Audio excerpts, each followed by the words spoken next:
and of another's presence. She presents a thought figure for the anxiety haunting the sense that one cannot speak without hearing oneself, and thus experiencing the affective disjunction between saying and meaning. This is perhaps an example of that controlled paranoia we call normal. Narcissus, of course, neither heard nor cared. If he listened to Echo at all, he did not hear her voice. He did not hear what she was saying in what she said. That is, her expression of love.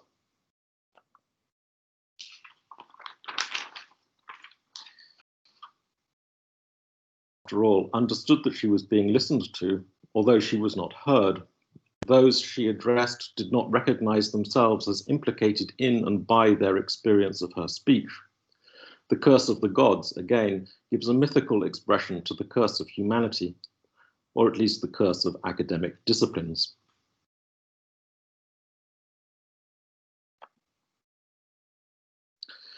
As is indicated by the term that is at the heart of the two words which orient my own speaking here, and which appear like a citation of and from Stiegler, anamnesis and hypomnesis, my subject is memory, or what Stiegler calls a noesis as worthy of being lived in a non-inhumane way.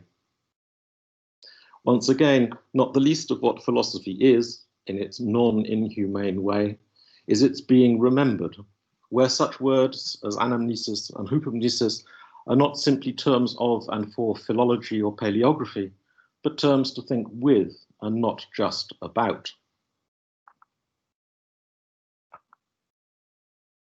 Here, the possibility of citation is also haunted by the myth of Narcissus and Echo, the internalization of what is externalized and the externalization of what is interiorized, as a question of thinking, writing, as a care of self that is inconceivable or unimaginable without the collective individuation indicated precisely by myth, is a path of philosophy that is not reducible to its academic discipline.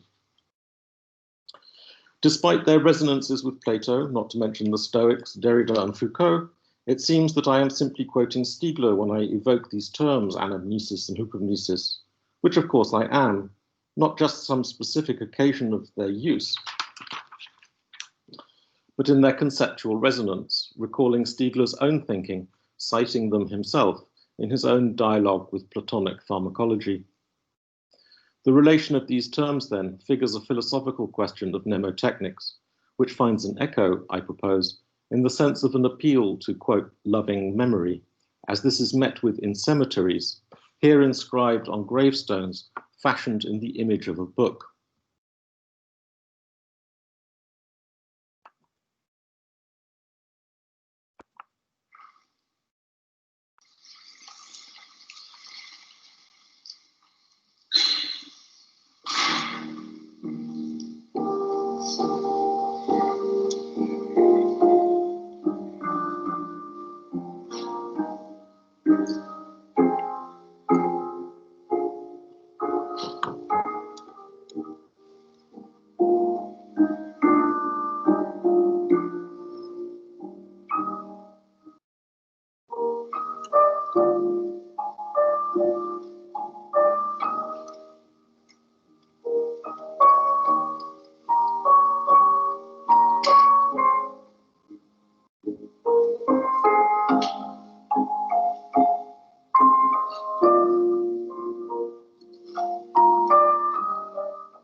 and the experience of misplacing a memory-bearing object, a slip of paper, an annotated book, a diary, relic, or fetish.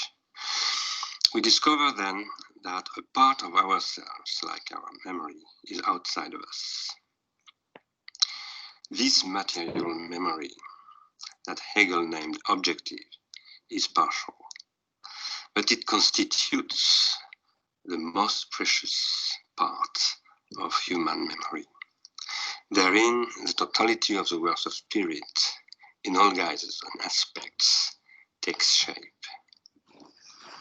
To write a manuscript is to organize thought by consigning it outside in the form of traces, that is, symbols, whereby thought can reflect on itself, actually constituting itself, making itself repeatable and transmissible. It becomes knowledge. To sculpt, to paint, to draw is to go forth to an encounter with the tangibility of the visible. It is to see with one's hands while giving to be seen, that is, to be seen again. It is to train the eye of the beholder and thus to sculpt, paint, and draw this eye. It is to transform it.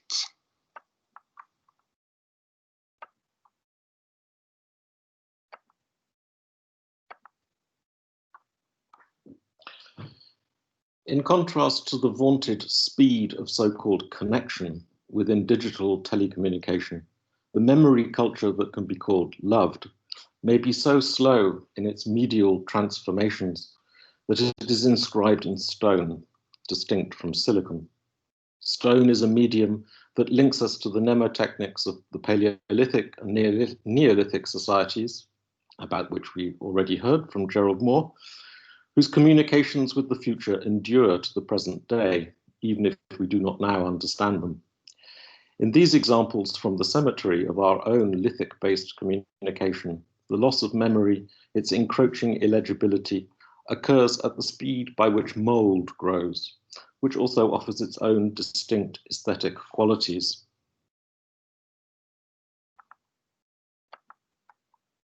In contrast to the extreme condensation of the emoji in digital culture with its cult of or addiction to the so-called instantaneous, loving memory is a promise that holds open the difference between past and future rather than collapsing them into an undifferentiated present.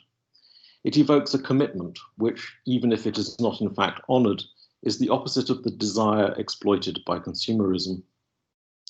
Indeed, loving memory is an appeal to protect against the dead living off those who are alive, which is precisely what data capitalism aims at, and about which Stiegler was warning since at least 700 BC, evoking Hesiod's myth of the Titan's role in what he calls the default of origin in harmonization.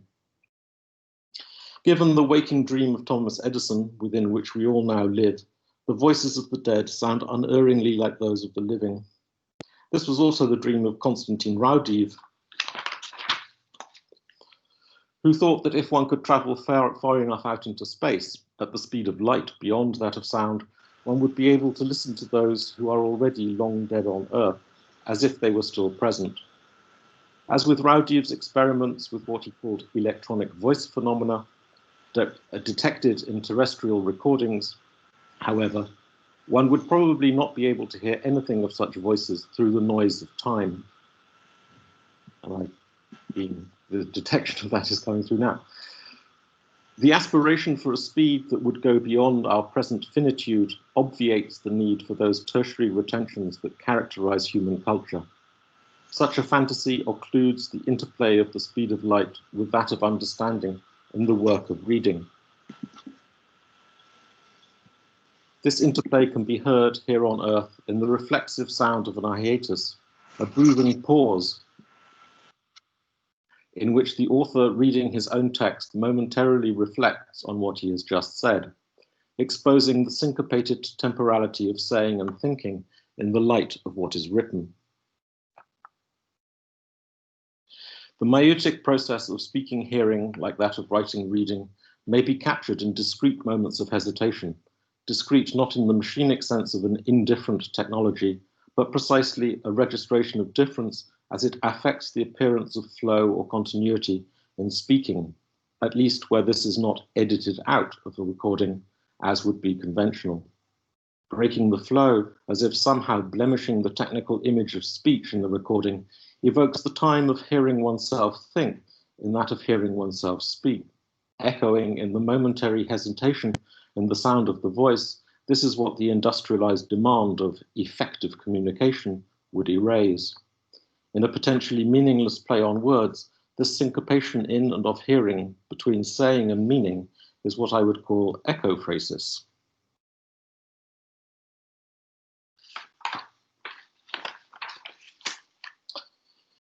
Here, the temporality of text in its multimedia variations is interwoven with the speech that it ostensibly thinks. What Stiegler calls the orthothetic is exposed in this possibility, where sound is made literally visible when it is edited through the spatialization of time, whether in movable type or in a computer program, such as Final Cut. In its own terms, then, the ideal of loving memory is the work of anamnesis as the good way of practicing hypognesis.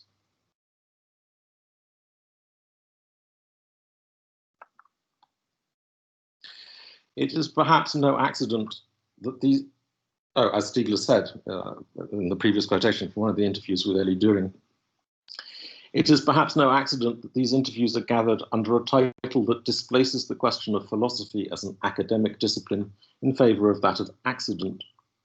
My film, Loving Memory, with Stiegler's voice, is itself testimony to accident, that of my observation of tombstones in the form of books, the appreciation of the mold and the fading words seen in the photographs I took, the relation to Foucault that contextualized my reading of Stiegler's essay on anamnesis and hypognesis, the generosity of Stiegler himself in agreeing to read his essay for a film about which he had no more idea of the finished form than I had at the time, and the contingency of thinking all these things together, which now appear composed in the example of the film.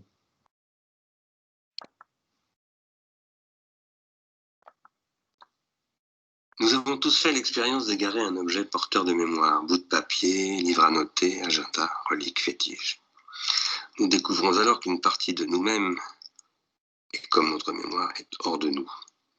Cette mémoire matérielle que Hegel disait objective est partielle. Mais elle constitue la partie la plus précieuse de la mémoire humaine. Il s'y forme l'ensemble des œuvres de l'esprit, sous les aspects les plus variés. Écrire un manuscrit, c'est organiser la pensée en la confiant au dehors sous forme de traces, c'est-à-dire de symboles. Par où seulement elle se réfléchit, se constitue réellement, se rendant répétable, Jacques Derrida disait itérable, et transmissible. Elle y devient du savoir. Sculpter, peindre, dessiner, c'est aller à la rencontre de la tangibilité du visible, c'est voir avec ses mains tout en donnant à voir, c'est-à-dire à revoir. C'est former l'œil de ceux qui regardent, et en cela, sculpter, peindre et dessiner cet œil, le transformer.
So thank you very much for your attention. I just wanted to add that I've only shown the first 5 minutes of what's a 15 in English, 17 in the French version of this film, and also to say that Stiegler very generously read his essay on the discrete image for me, which I used in a 50-minute film called Dahlem-Dorf, looking at the move of the Africa galleries from the former Ethnographic Museum in Berlin to the new Humboldt Forum. And as was mentioned at the beginning, these are all available, freely accessible on my Vimeo page. So thank you very much.